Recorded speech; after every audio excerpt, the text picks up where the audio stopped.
Hello there, it's James Arnold Taylor, the voice of Obi-Wan Kenobi, Johnny Test, Fred Flintstone, and one of my personal favorites, Leonardo, and you are listening to Epic Tales from the Sewer. It's totally awesome, turtle power, go, go, go!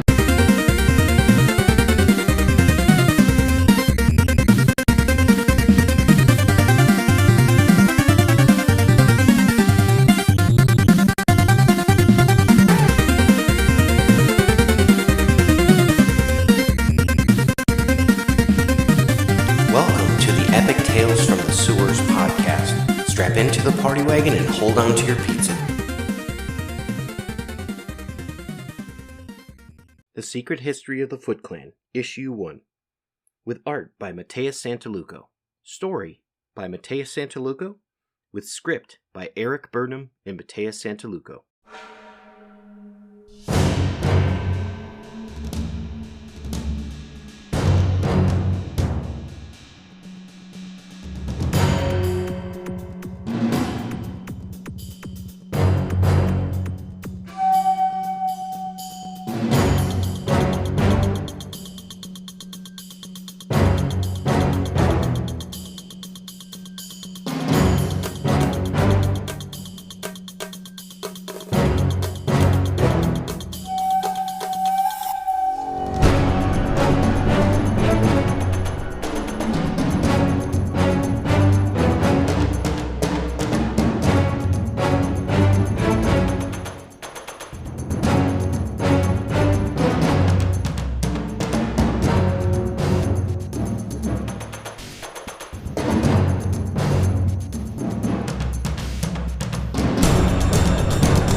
You start out with a picture of a samurai. He's got a reed hat with some reeds that are missing so he can see through it. He looks very similar to some of the samurai that we had seen previously in Splinter's flashback stories. He's got two blades by his side. We hear some narration. The Yu clan, ruled by the daimyo Ashikaga Yu, was the greatest of clans in the Muromachi period. Enjoying considerable support from the samurai class, Ashikaga was well on his way to becoming shogun. Instead of ruling Japan, however, he was brutally murdered, and after his death, his entire clan simply vanished. History suggests that Ashikaga's downfall may have come at the hands of one of his own clan members, Takashi Tatsuo, a man whose skill with the sword was matched only by his own ambition. Tatsuo's reputation had grown in such a short time that even his own master Ashikaga had come to fear him. And no man who would be shogun could afford that kind of fear. So Ashikaga sent Tatsuo off into a mission into the mountains to kill thieves. It was of course a trap. To kill one man, Ashikaga had sent a legion of warriors. We see one man against 100 soldiers in the snow. Click! Tatsuo unsheaths his sword and we can see the fear in everybody's eyes.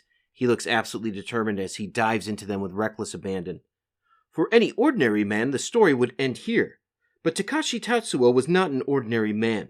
He surprised his attackers and flew into battle as a man possessed. We see him taking on various weaponed samurai warriors with spears or making tiny cuts on him, and also swords and all that, but he's handily, just taking care of everybody. He showed the men sent to kill him just how deserved his reputation truly was. And though it was a battle worthy of many stories written about it, it still came down to one man against many. We see the blood's red everywhere in the snow, and there's about 6 attackers left in Takashi Tatsuo. In the fewer of Tatsuo's opponents that remained, the easier it became for their swords to find him. The final one cuts down his leg right above his knee, just kind of losing his leg for him. We see his face just reeling back in pain. As one-legged, he dives and then just takes care of that one and leaves him in a piling heap on the snow. The remains of the men sent against Takashi Tatsuo were found after the snows melted. It was assumed that Takashi didn't survive either, because what man could? We see him sliding down the snow in pain, just looking up at the sky, waiting to bleed out from his leg wound. As he looks on, his sword's in the ground, all his attackers dead. A hooded figure shows up next to him, puts him over his shoulder, and takes him to a hidden temple. All of a sudden, he snaps to. We see that his wounds have been mended and he's lying on the floor. And he goes up. What? The battle? How? Wait, I feel. As he looks down to see his leg has regrown. Whole. Still, Ashikaga Yu was plagued by rumors of Tatsuo's survival, rumors given weight by a series of vicious attacks on his men. Over time, Ashikaga's power and influence fell away, and last he himself was found butchered in his own bed. As Takashi Tatsuo unwraps his leg, we can see it's been regrown. It looks like muscle and sinew, covered in sort of a green viscous mutagen ooze. The Yu clan was wiped from existence on that day, and the revenge of Takashi Tatsuo was complete. Looking down at his foot, it made a mark on the ground, and you can see that is the trademark of the Foot Clan, kind of the foot on the middle of the paper, and it was made from the regrowth and placement of Takashi Tatsuo's foot. Now we're in a different scene. We can see a professor who's kind of a middle-aged man with a brown beard and glasses, and he's talking about a hidden temple that he found. Makes for a good story, doesn't it? Ninjas and samurai, deception, betrayal and revenge, the stuff of legends. But legends are often born out of truth, and looking for the truth can lead you to places you don't expect, like hidden temples. I came across this one while researching the Yu clan. Now, this temple had plenty of local superstition attached to it, but no name, which of course made it irresistible to explore. We see in the audience a bored Casey and an absolutely enthralled April. I really thought Dr. Miller would be boring, but he isn't.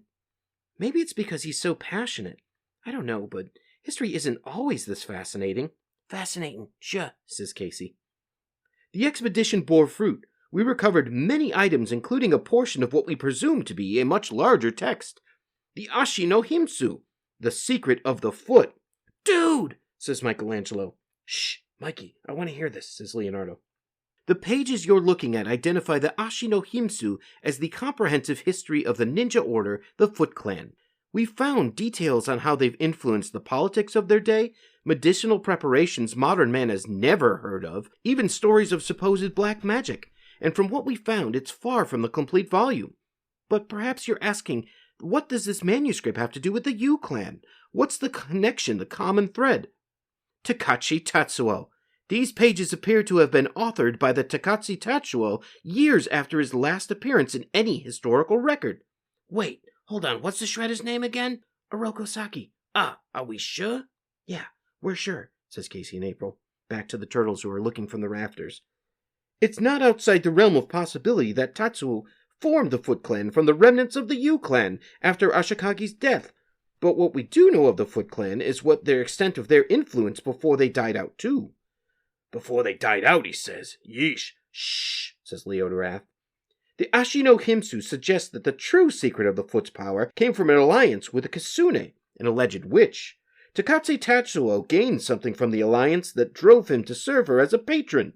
The terrible and powerful Tetsuo Oni, the Iron Demon. We show a sign that looks like a village in feudal Japan, where there's ninjas just attacking it, and they're killing everybody, and there's bodies everywhere and fire. There's a little boy that runs into the street.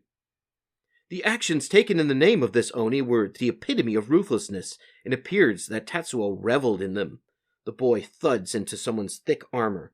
You should always pay much more attention to where you run, and to what from you run, boy. Now go, before I change my mind. As one of the warriors in armor, with foot directly on his chest, sends the boy away.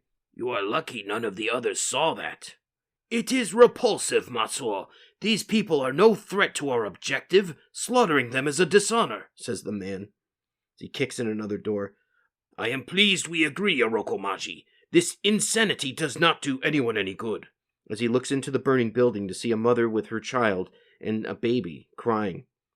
Come, woman, this is no safe place for you to hide.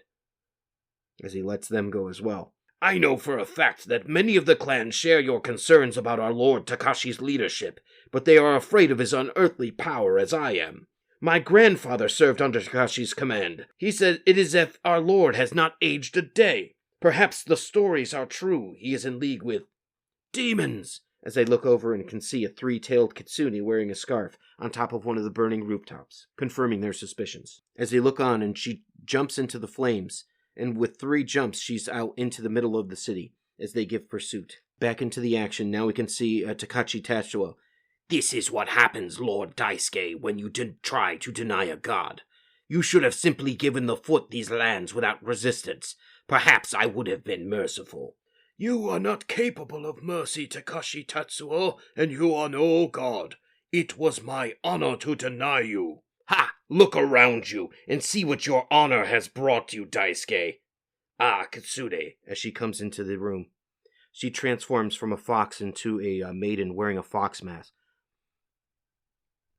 Our business here is done. You may tell your iron demon that the lands he so wanted have been acquired. I am pleased to hear that, Lord Takashi. As the 2 soldiers from earlier look on to see her transformation. Maji, the rumors, they're true.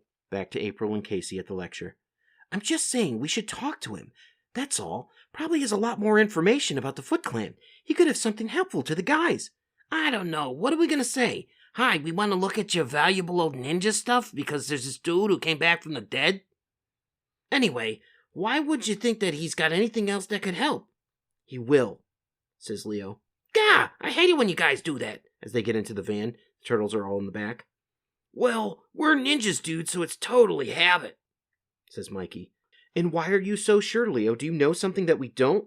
No, it's something that I read once. If you know your enemy as well as yourself, you'll win 100 battles. If we learn anything that helps us know our enemy, it's useful. Dr. Miller, may I have a moment of your time? Says a woman who talks to him as he's leaving the lecture. I'm sorry, young lady, but I'm in a bit of a rush. Then I shall be brief. I represent a private party who shares your interest in the Ashino Himsu. In fact, he has inquired some of the book's pages himself and would very much appreciate your appraisal. Back to the church. And then he talked about a witch.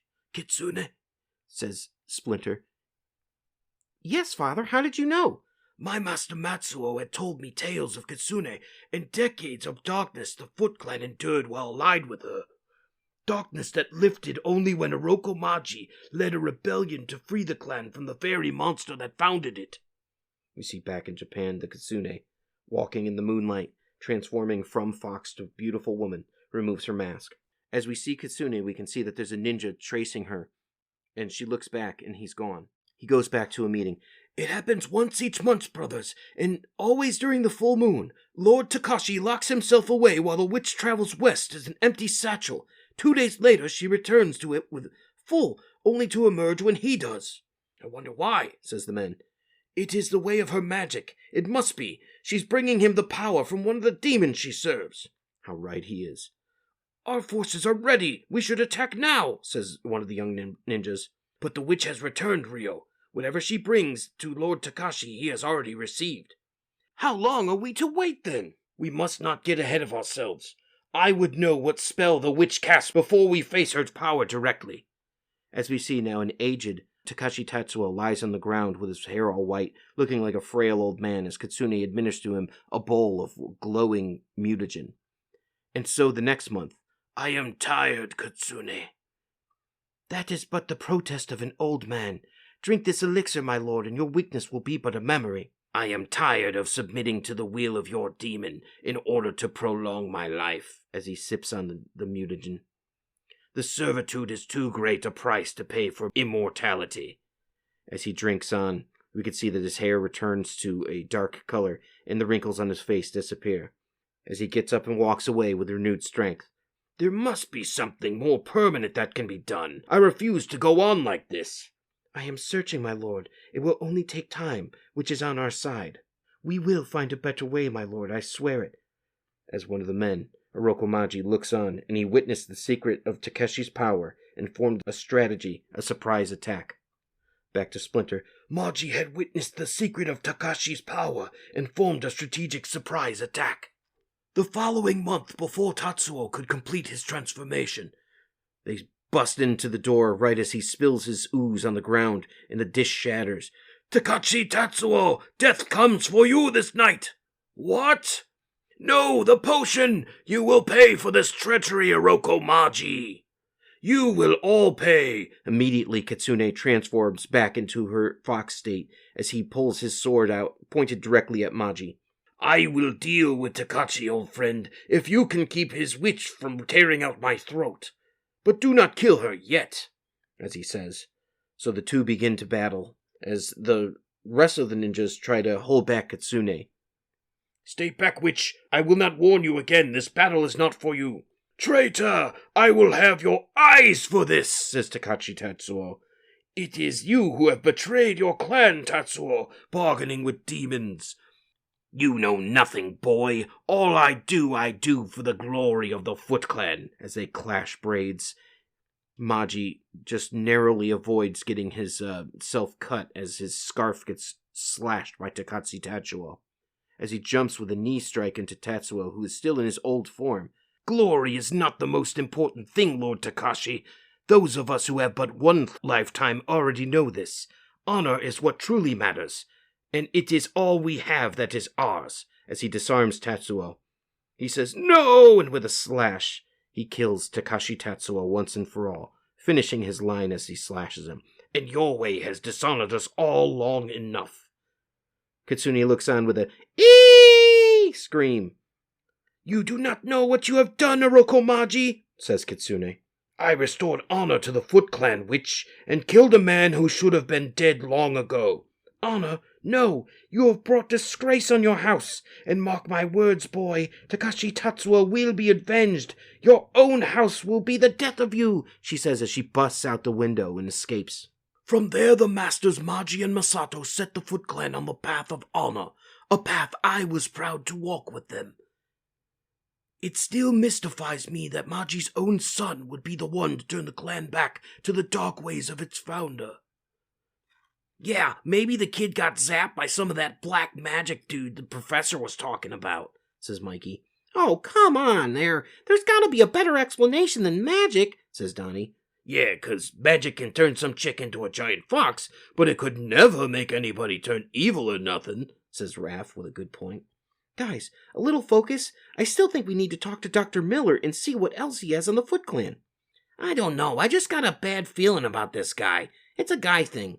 Oh, come on, Casey. We can just drop by his office tomorrow, quick and easy.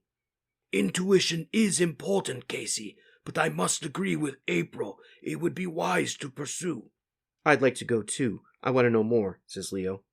You have fun with that, Leo. I have my own little project to keep me busy. Yeah, and I'm kind of wiped from all this history stuff, says Mikey and Don. Raph, dude, am I crazy to be so suspicious here? Nah, gotta trust your gut, man. Thanks, bro. No worries, Case. As far as I'm concerned, this guy is into the Foot. Then I'm kind of suspicious of it, too. We show Miller at his house with a tape recorder, reading Kurai's card. Out of nowhere, a mysterious woman appears claiming to have access to pages of the Ashino Himsu. We see his board. It looks like a conspiracy theory with all kinds of red lines on it. Could it be a hoax? Should I trust her? Do I have a choice? As he puts Oroku Kurai's card up on the top of the corkboard. Behind him we see, as he shuts off his tape recorder, 3 ninjas look into his window, and as he turns around, they're gone. Into the Shredder's throne room, we can see the Shredder sitting in his golden throne, with Alapex next to him. He's speaking to Kurai, who kneels down before him to give him a report. I have delivered the invitation, Master, but I do not see why you allow this man to live. His research could expose us. You are questioning my judgment? No, Master. His is a keen mind, Kurai. He could not have discovered so much about the Foot Clan otherwise. We will bring him in and direct his mind towards a work of my choosing. I may allow you to kill him later, but for now he is not to be touched. Now go. Yes, Master, she says. Alapex creeps behind him. Master, why is this man so valuable that you spare him? He has a skill for following paths obscured by the long march of time. Master, I don't understand, says Alapex. Power, Alapex. I am looking for a power the Foot Clan should have never lost, and may his gods help us if this man cannot find it for me. Back to the forest, where we see, in human form, Kitsune walking in the cold snow towards sort of a green glow in the forest. Into a temple she goes. Hear me now and know that I have come to draw power from this place. The Foot Clan has been usurped, and I must prepare if I am to exact my revenge. Sort of a green smoke is just swirling about. She bends down and with hands closed, just kind of like beseeching this, whatever's coming. I cannot provide what you require at this time, but I swear our agreement will be honored. And through a doorway, you see a giant metal body of an android that looks very close to Krang, with a green sort of glow in its belly, which looks like either an Utram or Krang himself, who goes, "I'm listening." And that's the end of The Secret Origin of the Foot Clan, issue number 1. The Secret History of the Foot Clan, issue number 2. Story by Mateus Santolouco. Script by Mateus Santolouco and Erik Burnham. Art by Mateus Santolouco. We open up on the university, as we can see in April's van. Casey and Leo and Raph are joining her as she's going to talk to the doctor. Okay, what exactly are we going to ask the professor? You know, Casey, you don't have to come. I'm a team player, April, you know. Guys, look, isn't that Dr. Miller? Says Leo. That's him. He's talking to someone. The way she moves, it looks like. It's definitely Karai getting out of a limo. She's got her trademark red scarf. As Dr. Miller enters. It's Karai. Yeah, looks pretty friendly to her with me. I knew my gut was onto something. April kind of looks on side-eyed at Casey. Leo says, we shouldn't get ahead of ourselves. He could be in danger. So we follow them. They follow them through the streets of New York. We can see that sitting across from Karai are 2 associates, one bald, one with hair, in a suit. Then next to him, Dr. Martin on the other side. So, are all these men here for me? I'm just a professor, not a master spy. He looks on their face. Tough room. Dr. Miller, we require your expertise, not your humor. Let us continue this ride in silence, says Karai. Wait, that van. We are being followed. Evade them, she says in Japanese. Hi, says the driver. Scree! As it pulls off to the side, nearly toppling April over. Looks like they spotted us, says Raph. I won't lose him, says April as she goes to take care of them. What's going on? Are we being chased? Says Dr. Martin. Silence! Prepare for battle! What? Who are you people? Says Dr. Martin as they all change into their ninja garb. Hey, stop! Whoa! As the limousine piles through the toll booth, smashing the arm.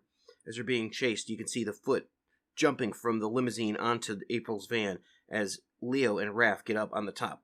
Incoming! Yeah, Case, we ain't blind. Keep this thing steady, will ya, April? I'm doing my best. Leo takes on one with swords, and Raph takes on one who has claws. Casey pops another one on the side. Oh, no, you don't. Guys, watch out. There's still one more. He's got a spear. Now he's jumping to try to get on it. Take care of it, Raph. I can handle these 2, says Leo. Gotcha. They both bound towards each other, one from a moving car to the other, and Raph just dunks him right in the head with the back of his sai. Knocks him down as they both fall down on the ground as April peels to a stop. Well, look who it is. Lowly beast, says Karai. You're gonna hurt my feelings talking like that. Perhaps I should hurt something else, as she kicks him with a side kick right into the side of his midsection. He falls backwards, throwing a throwing star, which smashes through the limousine window and hits the satchel case of Dr. Martin. Oh! Karai pulls her bow and arrow out and lets loose an arrow that flattens the front passenger side tire of April, sending them careening into the wall, and it splats one of the foot soldiers against the wall as Leo bounds off it in a cat-like maneuver. Are you 2 okay? We have to... You guys, get after him. I'll check out April. You'll what now? Faster, says Leo as they start running. I'm going, says Raph. Karai, says Leonardo as they pull Dr. Martin from the limousine. Too slow, as she throws down a puff of ninja smoke and they disappear. No, says Leo, as they go back to April. You guys all right? Couple scratches, but we're fine. Lucky for us, the van's practically a tank. They get away? Not for long. Leo and I borrowed this thing from Donnie that he's been working on. Check it out. It's a tracking device. We planted a tracker on him. As they can see on an iPad that where they're headed. I don't understand. Why did you bring me here? What do you really want from me? Says Dr. Martin. We want exactly what I said we did, Doctor. My master will make all things clear. Welcome, Miller-sensei.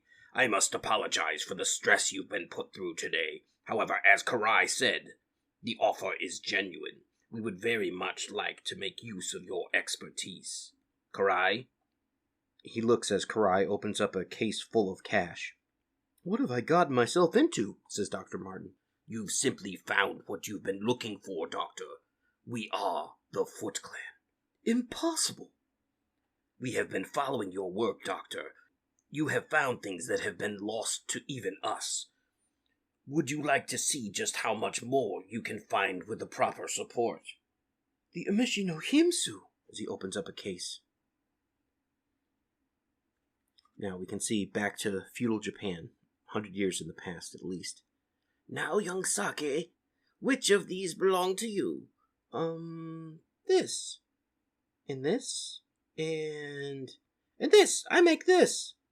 So, looks like a bald monk is kind of showing him this little jar that has some crystals in it.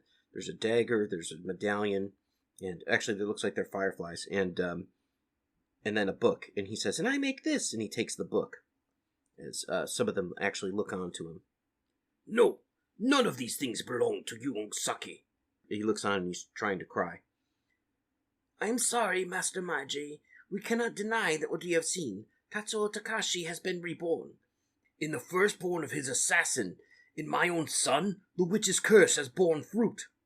Orokomaji, you must listen. Even though Tatsuo Takashi's soul inhabiting Saki's body, he is still your child, and children are like washis, ready to absorb all that gives them life. You have the chance to save the spirit of a betrayed and bitter warrior with the most powerful and valuable of dharmas. Love. You can help achieve balance, Orokomaji, and break the cycle of terrible karma that began over 100 years ago. It will be difficult, but it can be done. Time will tell what kind of man your son becomes. We gather to celebrate. A feast has been provided by the merchant Kaneko in gratitude for avenging the murder of his son and restoring his family's honor. As we see a celebration with all the folks there gleefully gathered with their loved ones. Ochi's guards were almost a challenge. Still, contract could hardly have been completed without my involvement. I'm surprised he hasn't yet taken credit for the entire mission. I do wish you would correct him, Yoshi. Hamato Yoshi. That's Tien Shin talking to him as they embrace. I would, my love, but I find that I prefer his boasting to his attempts at conversation. Oh, I must speak with Master Matsuro. I will return in but a moment. Hurry back. Why, Tang Shin, what is this? Has Yoshi left you all alone? As he grabs onto her hip, she rebukes him with a swack to his face. You... As he goes to smack her back, she looks on in fear. Hamato Yoshi grabs his wrist and then swings him over onto the ground, humiliating him. You have made a mistake, Hamato Yoshi. Stop. This is not the time for a fight. It is the time to celebrate, and for more than just one reason. Yoshi, walk your lovely wife home, and then join us at the castle. Sake, come with me. But was I being too vague, Orokosaki? No, master. As with scorn they look at Orokosaki and they walk out of the room, and Saki, with the same expression, looking at his master, yet he yields. But he started it. You must have more patience if you ever expect to lead, my son, and far more respect. Masters, you requested my presence? Ah, Hamato Yoshi, yes. First allow me to offer my congratulations. I hear you are to be a father soon. But that was not why I summoned you. Ochi's assassination was an important contract and dangerous mission, and it was also a trial. The council has met and agreed. It is time to increase your responsibilities within the clan. Tomorrow, you will both become our newest chunin. What? Him? Says Saki. Orokosaki. Wait, Maji. If they are to lead one day, they must learn to work together. And now, Yoshi, go talk with Saki, and do not let this be the time you fail to control your temper. Knowing what we know about Master Splinter and how he explained his temper to Raphael in issue number 8. Have you come to mock me, then? Perhaps to fight? I have no wish to fight, Sake. Masters Masato and Maji are worried about you. However, I share their concern. Oh, do you? I recognize your anger, and I do not envy you the struggle that you will have to conquer it. You know nothing of what I feel. In my entire life, I have felt destined for greatness, but my own father has always been quick to disagree. I have worked hard to prove my worth, and now I am finally recognized for these efforts. I am forced to share the glory. Perhaps my destiny is not what I have always believed, after all. We see Kitsune in the background, looking on. Or consider that your anger is what truly delays your destiny, Saki, says Hamato Yoshi. Perhaps meditation will help you find your way, as it has helped me find mine. He sits down in meditation, taking Yoshi's advice, and we hear Haroko Saki Tatsu Takashi. Who speaks? So we see the glowing eyes of Kitsune. Startles him. He gets up. Yeah! You will find your legacy hidden in the floor. In the floor? She then aways, and then she hides behind a corner in her human form. He opens a box. It's a leather-bound box that seems to contain the scroll of the Foot Clan. Back to the van, Donatello. You guys know you could have done this before we got here. You had plenty of time. Sure, we coulda, except Donatello does machines. Are you ever gonna let me live that screen name down? I'm thinking no. Cut him some slack, Raph. His tracking shuriken works perfectly. Awesome. I was helping him build more all day. He sat next to me and read a comic book while I soldered. Okay, helped. Keep company. Now what's the deal with that professor guy? The Foot took him. He's either working with them or he's on to something valuable. So what's the play, Coach? We shall follow the signal to its source, and then we shall infiltrate. We can see Splinter's actually with them now as they're climbing up the side of a building. Maybe you should have stayed in the van, says Casey to April. Maybe you should have, too. Well, somebody's got to try to get the prof out of there while the guys deal with the Arrow Girl, right? And that's why I came. He may not find the hockey mask as charming as I do. Ding! As they open the elevator. Ah, nuts. He sees it's just absolutely populated with foot ninjas. Trick or treat, says Mikey. Splinter bounds in, kicking someone in the midsection, taking two out at once. Leonardo's knee strike takes out one in front of the elevator, as Raphael knocks another unconscious. Donnie hits one with a bow in the side of the head, and Mikey jumps and hits with a flying kick. So they're just easily taking care of these foot soldiers. Trick or treat? Really? That's the best you could come up with? Seriously, you had like a whole climb to think of something better. I was gonna follow up with smell my feet. Get it? Because... Focus, Mikey. The turtles argue with each other as they take care of the Foot. This is incredible. There's no telling what I could discover with so much of the manuscript at hand. I am pleased to hear this. I just need to check it against my... What is this? I'm sorry? Shredder sees the tracking device on his satchel as he smacks Karai across the face. You incompetent fool! How did you not see this? You have given our position away. Master! What? The enemy is here, Master! Enemy? What enemy? The only one that matters. Alapex! Master! Stand watch over this man. But that's a mutant, Dr. Miller, and a loyal follower. She'll keep you safe. Why does she have to? I mean, this is the second attack today. Our enemy, Doctor, fears the knowledge you can give us, and is under the mistaken impression that they can somehow prevent it. I shall have to remind them of the natural order of things. It's their destiny to fail, says the Shredder as he walks back. Whereas my destiny is to conquer. Entering the fray now, the Shredder looks on as there's Splinter, Raph, Casey and April, Leo, Mikey, and Don. And we end with Oroku Saki looking at the Book of the Foot Clan, and that's the end of Issue 2. The Secret History of the Foot Clan, Issue Number 3. Story by Mateus Santolouco. Script by Mateus Santolouco and Erik Burnham. Art by Mateus Santolouco. Back to feudal Japan, we can see the Master looks on as the scroll, as they can see. Its box is empty, because Oroku Saki has found it. He found it. Yes. I should have hidden it better. I should have... So, Saki has taken the book. He has seen leaving this morning with provisions. Yes, towards the mountains. It's the beginning of the witch's curse. Could mean disaster for the clan. I have already considered this, Masato. I have taken steps to stop him. Saki leaves on a horse. You could see that very much his outfit looks like the Shredder's, just without a helmet. He has one horse that he's riding and one behind him, just laden with sacks. The ninja warriors pop up from the bushes beside him as he goes. He can pretty much tell what's going on when one of them snaps as he steps on a dry twig. While it is true that I have been distracted, surely you don't think that you could hide your presence from me.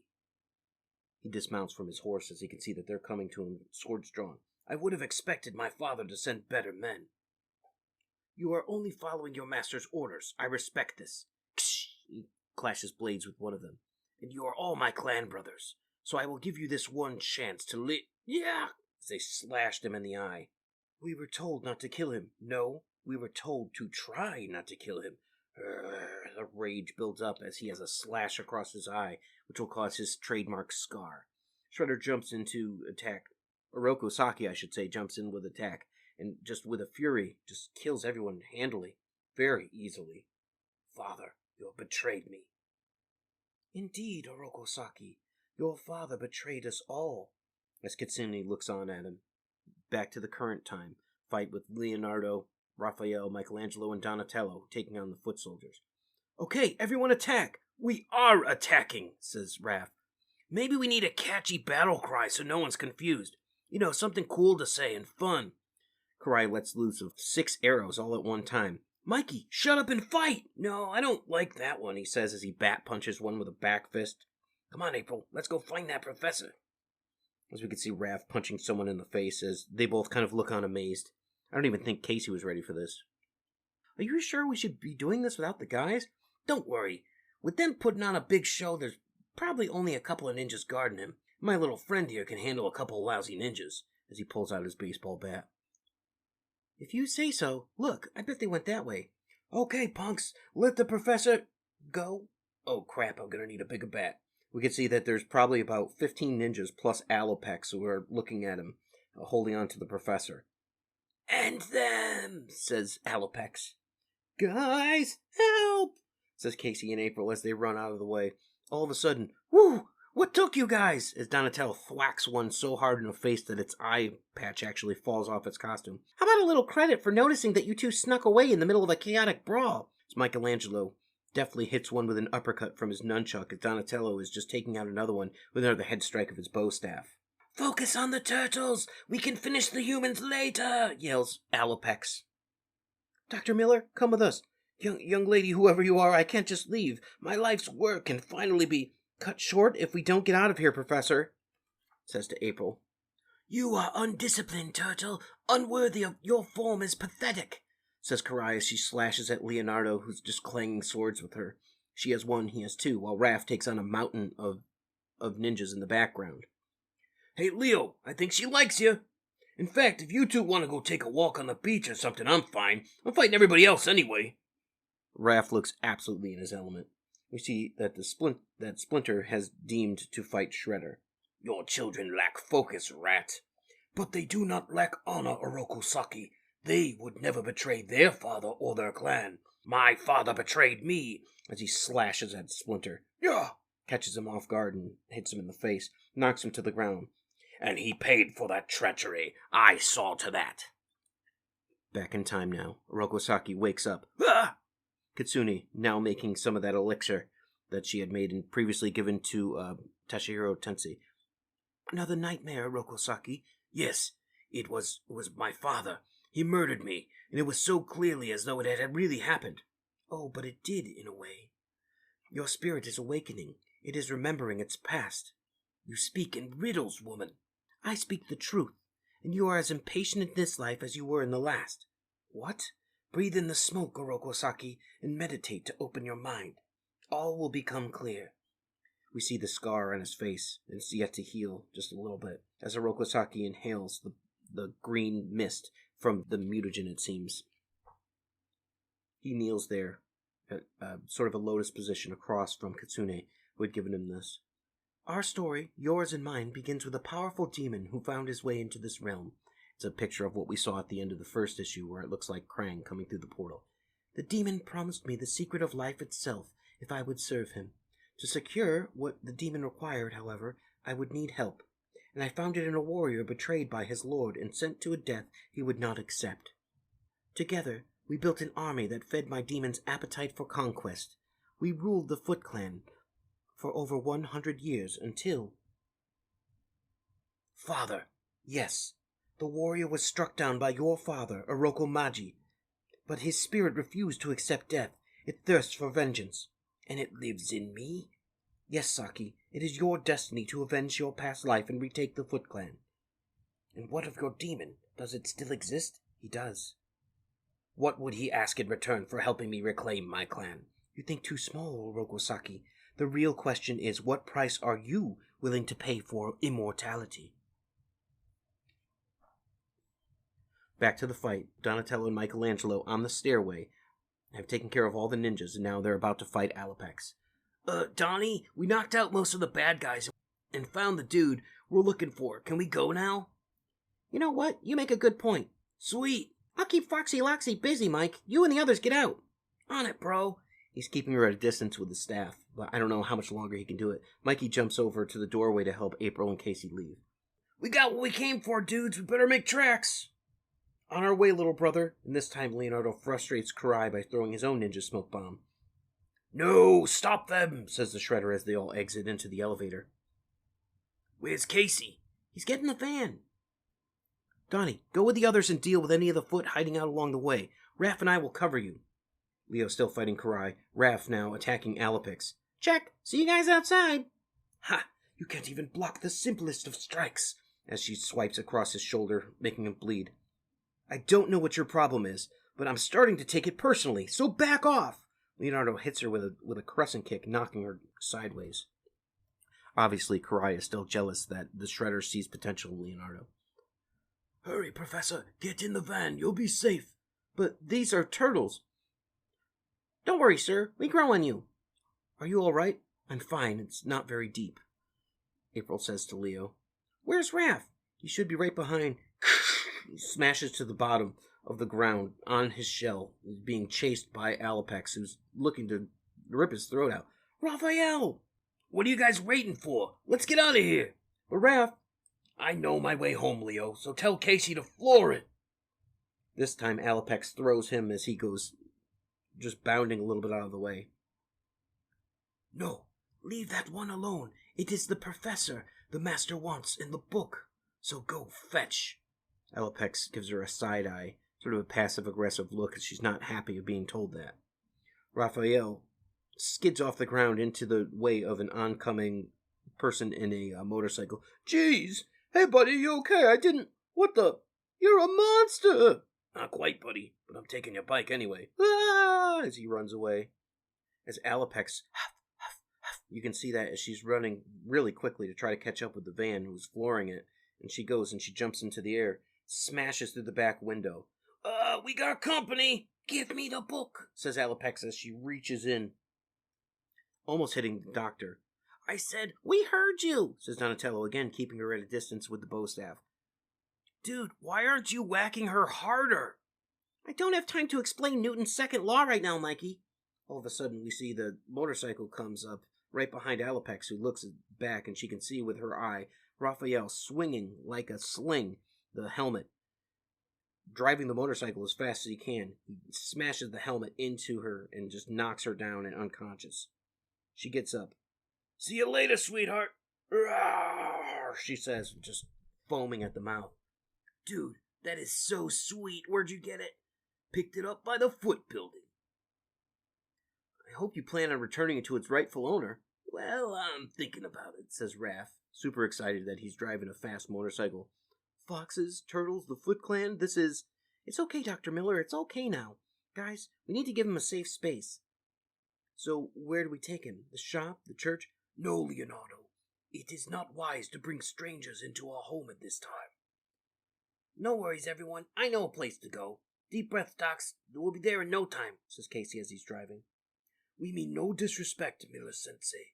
We are merely exercising caution. Of course, my God.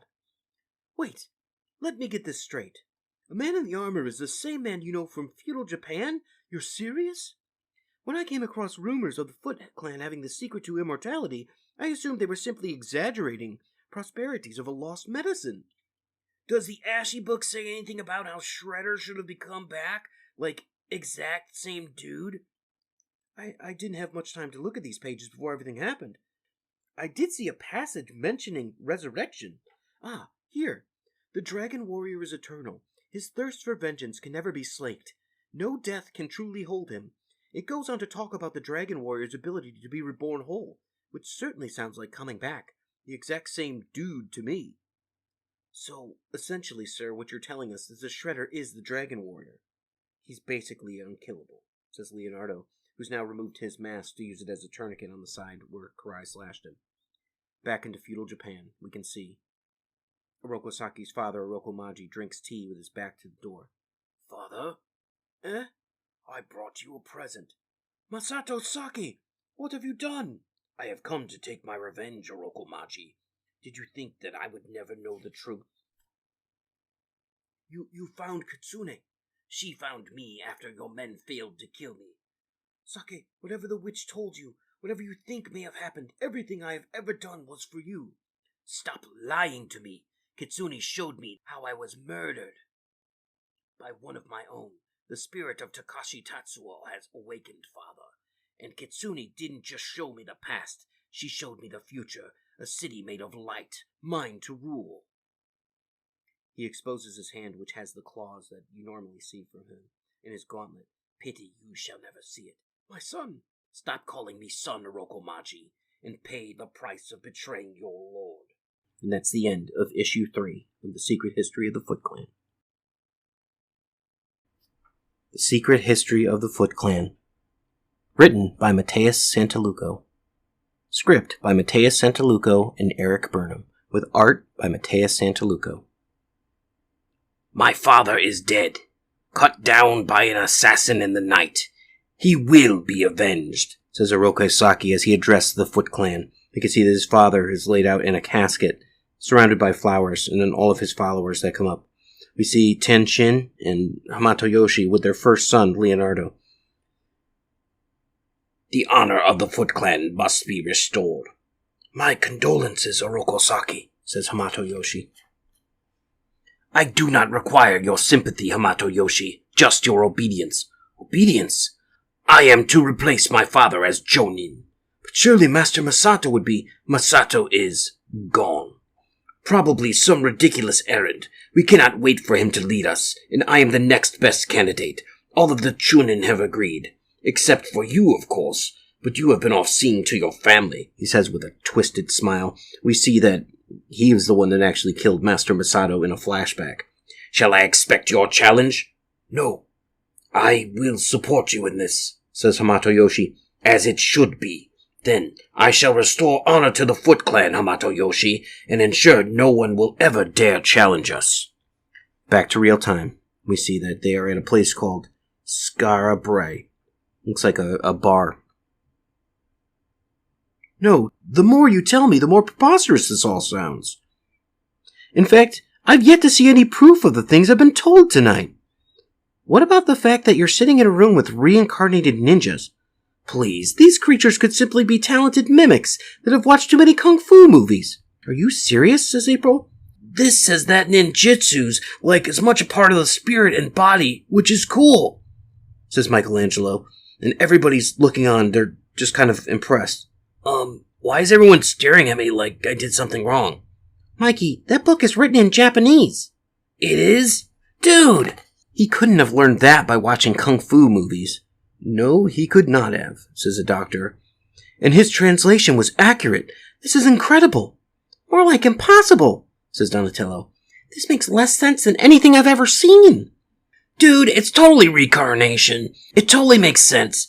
The way I see it is, it's just like playing video games. I can be a superhero plumber or a robot pilot in a game, and if I'm still myself behind the controls, that's like my soul is playing this game. And then it just switched up between a little kid in Japan and a turtle in New York. That analogy came dangerously close to being logical, Mikey, says Donatello. Wait, I just realized I can read more manga now! Ah. Look. You look like your mind's been blown. Well, I've been told impossible things all day, but now I've finally seen something, and it gives me hope. The Ashino Himsu will be destroyed, Professor. I will not allow Saki to have anything that is so important to him. Hey, you guys might want to look outside, says Casey. You do know I had to practically beg Brooklyn to clear this place out. If it gets trashed, he's gonna kill me. Relax, Case. Unless we take out a wall or something, there's no way he'd notice. Are you certain this is where they are? One of the street punks on our payroll says so. If he's lying, Master, I'll bring you his head. Hamato Yoshi, I have come for what is mine, says the Shredder. Who is Hamato Yoshi? Asked Dr. Martin. I once was.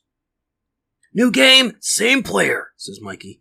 Saki would not have announced his presence unless... Back to feudal Japan. I grow tired of waiting, Shibata Takamori. Come out and face justice. You see now he's got his metal helmet. It's not the same one, but it definitely looks more ancient in nature. Take the others around back and kill Shibata's family. Hi. He will not expect an attack while I shout demands from the front. This simple distraction will draw him to my blade. What is your strategy in killing Shibata's family? It is no less than they deserve, Yoshi. A man's sins fester in his family's blood. My sons, defend yourselves. The attack will come from the back. Look at that. Right on cue, says Raphael. You can't sneak up on us that easy, you mooks. How did you know? It is not knowing. It is remembering, says Splinter. Dr. Martin looks kind of just perplexed. Professor, what are you... I'm going to return this book to its rightful owner, and then I'm going to uncover whatever secrets it may hold. I can't let you do that, Professor. The Foot are not good people. You have no idea the kind of... Frankly, Miss O'Neill, I don't care. This is not only one of the most significant historical discoveries of all time, it may hold the secret to immortality, and I won't let that be lost. I'm taking this book, and there's nothing you can do to stop me. He doesn't realize that April has learned wisely from her master, Casey Jones. As she hits him with the right cross, he spins and falls down. You hit me! And I will again if I have to. You've got to come to your senses, Professor. I have come to my senses. You people are the ones who want to destroy a priceless trove of knowledge. But clearly I have no talent for violence. Even a girl can fell me so easily, so... Professor, don't! Wait, I surrender! I wish to offer my services! We accept your offer. Where's my book? They still have it inside. They want to destroy it, but... He grabs him by the throat. Get in the car and pray they have not done that. Thud. Raph catches one with a knee right to underneath his chin, knocking him out instantly. That looks like the last of them. Wait, where's the professor? Says Donatello. He went running to the shredder. Would have taken the book with him, too, if April hadn't decked him. You must leave now, and keep that book away from the Foot at all cost. I will rejoin you as soon as I can. What will you do, Father? Says Leonardo. I will steal Saki's focus. Now go. Oroko Saki, the evil you have caused, I can never forgive myself for. I should have put a stop to it long ago. You could no more have stopped me then, as you can now. As he drops his cape, ready to fight. Splinter jumps at him with his stick, as Saki readies for the attack. Perhaps, Saki, that is because I have never truly tried. Hi! You cannot beat me, even with your children.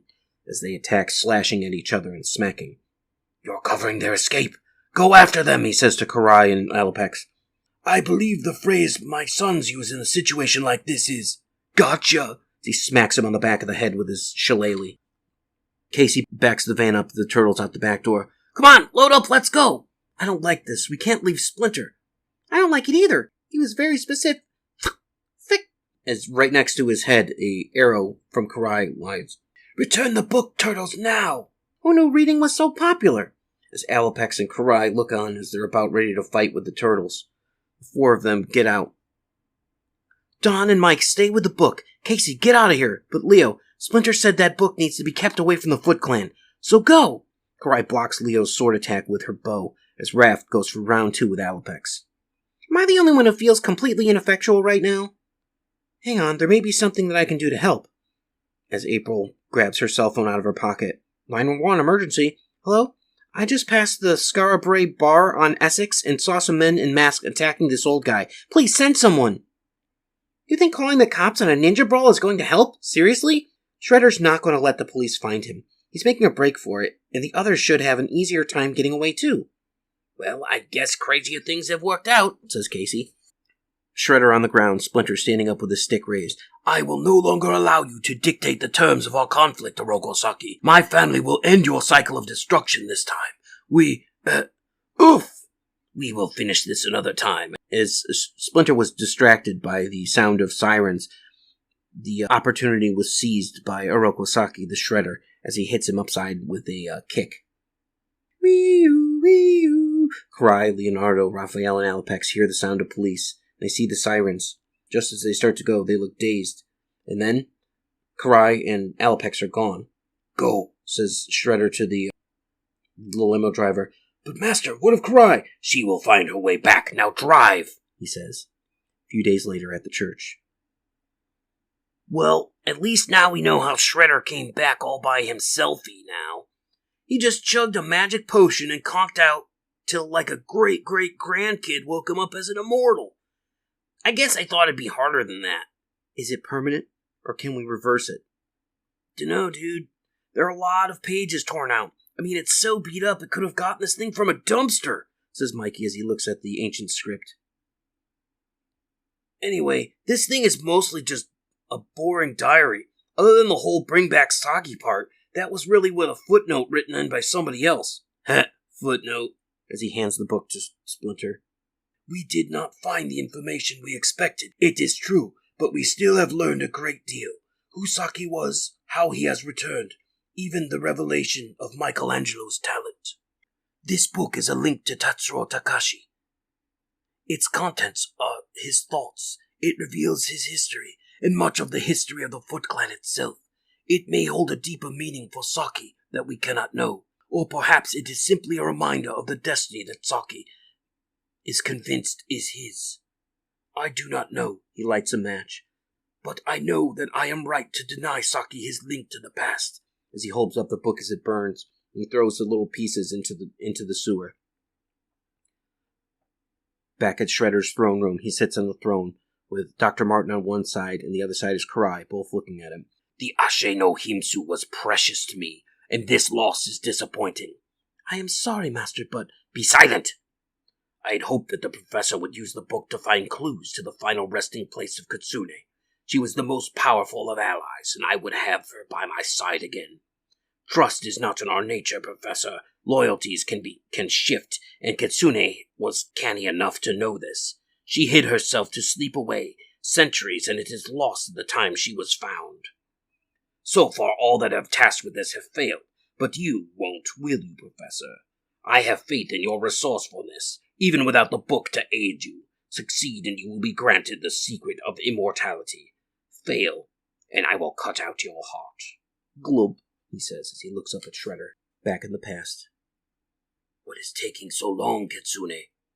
I have finally found the key to your permanent immortality, Orokosaki. Perhaps you could accord me a little patience. We need only the demon's magic and... Ah, he comes. She begs him to kneel. Here is your agreed-upon payment. Now are you prepared for your next assignment? No, demon. Our arrangement is over. Fire! As he calls out the ninjas to blast at him with the flaming arrows. What? No, you fool! As he drops it. I have served you for over 2 incarnations, demon, and it is far more than 150 years. This has long left a bitter taste in my mouth. Begone! As he kicks him back through the portal as it explodes. Your iron demon is undone, and his portal destroyed. Now the path is clear. Let us ascend to immortality. As Orokosaki and Kitsune kiss, amidst the explosion behind them. My preparations are complete. Are you ready? I am. She prepares. There's that mist behind her and also the goo. Good. First you must drink this potion. It will be difficult. It is far more potent than the one you used to extend your life, but do not spare a drop. Next, while the potion begins its work, you must commit harikiri. You will die, Orokosaki, but you will not be reincarnated. The magic of the demon will bind your spirit to this form for all time. You will be placed in a casket filled with the purest of the demon fluid, and then our sons will seal your body away, keeping you safe while you are remade. Generations will pass and you will sleep, but the magic will heal and strengthen your body and your spirit, and eventually it will be your time to return. We see Karai opening this up. As we can see underneath the floorboards, it's Orokosaki, and he's sitting there just lifeless in his mutagen. As Karai cuts her hand and drops some blood in there, we see it starts to boil. Blood will bring you back again. There will be much pain, but the magic will be complete, and Orokosaki, the dragon warrior, will be powerful and young for all time. So we see them all bow to him as he comes up out of his Lazarus pit-like green goo. And then, my lord, you will be ready to bring the Foot Clan to greater glory, and ready to meet your destiny. Our paths will cross again, Orokosaki, and we will rule all. From a city made of light, he says as he stands there, just in his garb, covered in goo, as he looks on. And that's the end of issue number 4, The Secret Origin of the Foot Clan. Hi, this is Francois Chow. I am the Shredder from Secret of the Ooze. And it's been a pleasure for me to talk to Justin and Erik on Epic Tales from the Sewers. It's been great, guys. It's pizza time. And now, in a segment that we call Pizza Time, where we discuss any Teenage Mutant Ninja Turtle or pizza-related food, I give you Pizza Time. Your pizza time for today is a Foot Clan special, Master Splinter's Spinach Calzones. Part of Splinter's job as father and sensei is keeping his sons warrior ready. These veggie powerhouses are perfect to eat now or later. Just whip up a double batch, then let the extras cool to room temperature, then wrap them tightly in plastic and freeze. To reheat, defrost them in the fridge and bake at 300 degrees Fahrenheit until hot. This recipe makes 4 calzones. Ingredients: 2 teaspoons extra virgin olive oil plus more for greasing and brushing. 1 small yellow onion, finely diced. 2 large garlic cloves, minced or pressed. 1 8-ounce bag of baby spinach. 3/4 cup ricotta cheese. Fine sea salt and fresh ground black pepper. 1 pound ball of pizza dough, homemade or store-bought. 1/2 cup no-cook tomato sauce. You can lighten it up, dudes. Use whole wheat pizza dough and low-fat ricotta. Step 1. Position the racks in the top and bottom thirds of the oven and preheat to 400 degrees Fahrenheit. Rub with 2 heavy-duty rimmed baking sheets with a little olive oil. Step 2. Heat the oil in a medium skillet over medium heat. Add the onion and cook for about 5 minutes until it softens and just begins to brown, stirring it constantly. Step 3. Toss in the garlic, then the spinach, and stir until the spinach has wilted for about 3 minutes. Step 4. Remove the skillet from heat, drain any excess liquid from the skillet, and stir in the ricotta. Taste and season with salt and pepper as desired. Step 5. Place the dough in a well-floured work surface and divide into 4 equal pieces. Roll each piece into a 6 or 7-inch circle. Step 6. Spread 2 tablespoons of pizza sauce at the bottom third of each dough circle, leaving a 1-inch border around the edge. Step 7. Spoon about 1/4 cup of spinach ricotta mixture on the top of the sauce of each calzone and spread it out just a little. Step 8. Fold the top part of the dough over the filling and pinch the edges together, then roll and press them to seal. Step 9. Place the calzones in prepared baking sheets and brush them with oil. Using a knife, cut 2 or 3 short slits in the top of each calzone, allowing the steam to escape during cooking. Step 10. Bake for 15 minutes, and then switch the baking sheets and bake for another 15 minutes until the crust is golden brown and the cheese is bubbly. Step 11. Remove the calzones from the oven and let them cool for at least 5 minutes before serving, because they will be hot, dudes. Check it out. Master Splinter's Spinach Calzones. Cowabunga, dudes! I wanted to send a very special shout out to a listener and friend of the show, Doug McKellar. Thank you so much for your help. We had some audio issues with this, and I genuinely appreciate you. Thanks for listening. Thank you for listening to the Epic Tales from the Sewers podcast. The Teenage Mutant Ninja Turtles were created by Kevin Eastman and Peter Laird. This podcast has no affiliation with Eastman, Laird, Mirage Studios, IDW Studios, Archie Comics, or Nickelodeon Studios. This podcast is a member of the Dorkening Podcast Network. Check out thedorkening.com for other podcasts.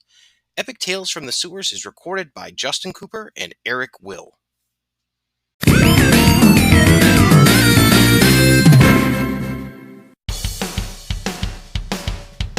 Greetings and shabibans. We are the Retro Redoctopus Cephala Podcast, a long-form bi-weekly show that celebrates all the things that made growing up awesome. Well, that sounds good, but I don't know what all those words mean. I think what Parasite seems trying to say is that on Retro Redoctopus, we explore a range of retro goodness, from toys, video games, and movies, to cartoons, and even snacks and school lunches. Oh. And we do it all with a positive spin, a slew of killer guests, and some very adult language. And you know what else is cool? No. This crazy show is part of the Dorking Podcast Network with new episodes every Tentacle Tuesday. What's that? And if waiting 2 weeks for a new episode gives you a sad, know that we drop bonus episodes all the time, like the off-format Crow's Nest and an interview series we call The Brig. You can listen to Retro Redoctopus on Apple Podcasts, Spotify, Stitcher, or any app that's cool enough to carry the only show that celebrates all the things that make growing up awesome. It took me 10 years to make the perfect man cave. And then we took it over. And we made it into the multiversal chamber. Then I started my own podcast. And we took that over too. And we're the co-hosts, the Multiverse Kids. Yeah, and I'm the dad, the geeky dad. And every week, we what? We review the movies, shows, and books, games, and toys. Yeah, and sometimes we even have a special guest. So, join us every week on the Geeky Dad Podcast. Hey, it's your man, Velvet J. Come join me and my co-hosts on our weekly journey through the world of comic books on the Splash Pages Comic Book Club podcast. We'll explore new stories, even have guests like the Empress of the Bat Legacy Athena Finger, voiceover artist Charlie Schlatter, actor Mitcher Whitfield, comic creators Joe St. Pierre and Tony Harris. Explore dork-related news and updates from the world of comics and collectibles. Where can you check us out? We are live every Tuesday at 8 p.m. Eastern on YouTube or streaming on deaddorkradio.com, or wherever you find your favorite dorkening podcasts.